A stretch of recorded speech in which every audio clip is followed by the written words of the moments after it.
Halo semua, perkenalkan nama saya Roslina Dewi. Saya dari Fakultas Ilmu Pendidikan Program Studi Pendidikan Ekonomi semester 1. Video ini dibuat untuk memenuhi tugas ulangan akhir semester mata kuliah Teori Ekonomi Mikro dengan dosen pengampu yaitu Ibu Cynthia Anissa Rahman Putri, SPD MPDI. Dalam video ini saya akan menjawab beberapa pertanyaan yang ditugaskan untuk ulangan akhir semester Teori Ekonomi Mikro. Soal yang pertama yaitu jelaskanlah perbedaan pasar oligopoli, pasar monopoli, dan pasar monopolistik. Pasar monopoli. Monopoli sendiri terdiri dari kata mono yang artinya satu dan poli yang artinya penjual. Sesuai namanya, pasar ini hanya ada satu penjual berlaku sebagai penentu harga karena tidak ada yang menyaingi dan barang yang dihasilkan tidak memiliki barang substitusi. Contohnya seperti PLN, PDAM, PT KAI, Pertamina, dan lain-lain. Yang kedua yaitu pasar oligopoli. Pasar oligopoli dikuasai oleh beberapa perusahaan, namun jumlah barang yang ditawarkan tetaplah homogen atau satu jenis saja. Pasar oligopoli biasanya dilakukan dengan bentuk upaya menahan perusahaan potensial dapat memasuki pasar. Contoh dari pasar oligopoli antara lain yaitu industri motor, industri air mineral, industri rokok, dan lain sebagainya. Yang ketiga yaitu pasar monopolistik. Pasar monopolistik ini berisi beberapa produsen dengan jenis barang yang serupa, namun karakteristiknya berbeda-beda. Produsen juga mempunyai kemampuan untuk mempengaruhi harga pasar, tapi tidak terlalu besar dibandingkan dengan pasar monopoli dan oligopoli. Contoh dari pasar monopolistik seperti produsen sabun, sampo, pasta gigi, motor, dan sebagainya. Soal yang kedua, jelaskanlah tentang perilaku konsumen dan produsen. Yang pertama yaitu perilaku konsumen. Perilaku konsumen merupakan suatu proses atau kegiatan seseorang melakukan pencarian, pemilihan, pembelian, penggunaan, serta mengevaluasi suatu produk, barang atau jasa untuk memenuhi kebutuhan atau keinginannya. Jenis-jenis perilaku konsumen. Yang pertama yaitu rasional. Memilih barang sesuai kebutuhan, barang yang dipilih memberikan kegunaan optimal bagi konsumen, untuk barang terjamin, memilih barang yang harganya sesuai dengan kemampuan. Dan yang kedua ada irasional. Contohnya cepat tertarik dengan iklan dan promosi di media cetak maupun elektronik. Biasanya membeli berdasarkan keinginan. Terus ada juga memilih barang-barang bermerek atau branded yang sudah dikenal luas. Yang ketiga memilih barang bukan berdasarkan kebutuhan melainkan gengsi atau prestis.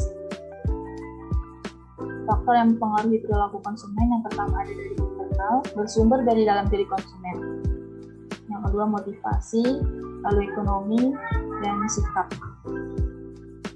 Faktor yang kedua yaitu faktor eksternal, meliputi kebudayaan, kelompok sosial dan kelompok preferensi, dan keluarga. Yang kedua yaitu perilaku produsen. Teori perilaku produsen adalah teori yang membahas tentang bagaimana produsen mendayagunakan sumber daya yang ada agar diperoleh keuntungan optimal. Sedangkan perilaku produsen adalah kegiatan pengaturan produksi sehingga produk yang dihasilkan bermutu tinggi sehingga bisa diterima masyarakat dan menghasilkan laba.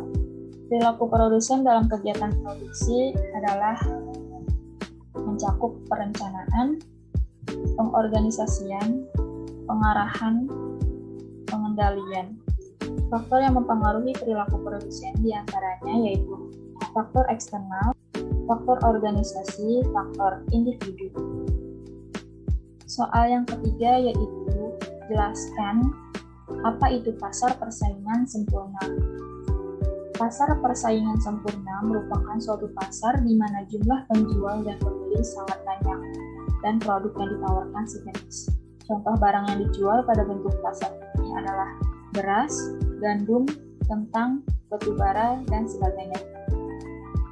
Pasar persaingan sempurna memiliki ciri-ciri pokok antara lain yang pertama jumlah penjual dan pembeli banyak, dan yang kedua kedua, barang jualan bersifat homogen. Ketiga, tidak ada campur tangan pemerintah dalam penentuan harga. Keempat, faktor-faktor produksi bergerak bebas. Kelima, penjual adalah price faktor atau pengambil keputusan harga. Yang keenam, konsumen mempunyai posisi kuat untuk tawar-menawar. Yang ketujuh, sulit mendapat keuntungan di atas rata-rata. Kedelapan, free entry and exit. Tidak ada hambatan untuk keluar masuk pasar bagi penjual. Soal yang terakhir yaitu hal apa yang menyebabkan terjadinya kegagalan pasar. Kegagalan pasar merupakan situasi di mana suatu pasar mengalami kegagalan dalam mengalokasikan suatu sumber daya secara efisien dengan kekuatannya sendiri. Kegagalan pasar dapat terjadi pada saat mekanisme harga gagal dalam memperhitungkan seluruh biaya serta manfaat yang diperlukan, baik itu untuk menyediakan serta mengkonsumsinya. Adapun penyebab market failure atau kegagalan pasar, yang pertama yaitu barang publik. Barang publik merupakan barang yang dapat disediakan dengan murah, sebab tidak merupakan suatu barang eksklusif atau tidak bersaing. Tetapi apabila barang tersebut tersedia, maka akan sulit mencegah orang-orang agar mengkonsumsinya. Yang kedua ada barang bersama. Dasar terjadinya sistem persaingan pasar yaitu terdapat hak pemilik yang memberikan hak pemilik kepada tiap individu berdasarkan suatu barang sehingga mereka dapat mengecualikan orang lain agar memanfaatkan barang tersebut. Namun, untuk beberapa jenis barang, hak kepemilikan tidak dapat diberikan kepada satu individu saja, melainkan diberikan kepada sekelompok orang. Misalnya sebidang tanah pertanian, sehingga bisa saja sekelompok orang menggunakannya secara tidak wajar, sehingga menimbulkan dampak negatif terhadap orang lain. Yang ketiga, monopoli. Tidak ada persaingan antar produsen serta memiliki konsumen yang tinggi, sehingga suatu perusahaan kerap kali menaikkan harga yang mengharuskan para pelanggannya membayar lebih mahal. Contohnya adalah BBM. Yang keempat, eksternalitas. Merupakan kerugian atau keuntungan yang diderita atau dinikmati para pelaku ekonomi yang disebabkan oleh perilaku ekonomi yang lain. Yang kelima, adanya pasar yang tidak lengkap. Suatu pasar dapat dikatakan lengkap apabila pada pasar tersebut dapat menghasilkan semua barang serta jasa yang biaya produksinya lebih kecil dibandingkan dengan harga yang ingin dibayarkan oleh masyarakat.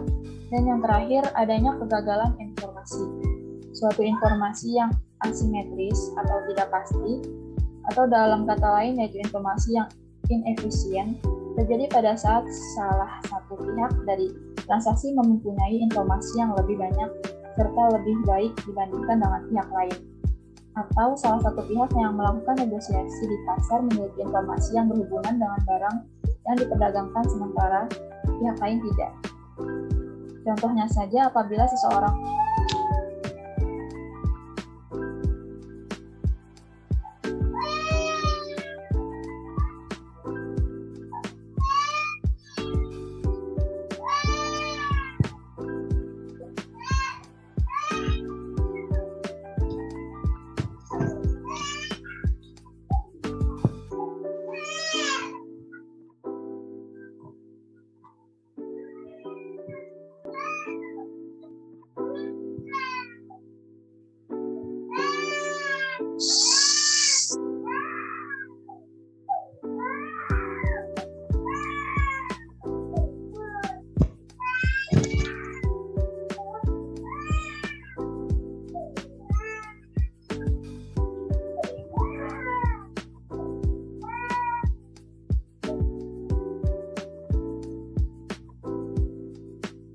Contohnya saja apabila seseorang berniat untuk menjualkan tanahnya namun tidak mengetahui harga transaksi yang ada pada beberapa waktu terakhir, maka ada kemungkinan besar si penjual akan mengalami kerugian dibandingkan dengan calon pembeli yang memiliki informasi terkini mengenai harga tanah beberapa waktu terakhir.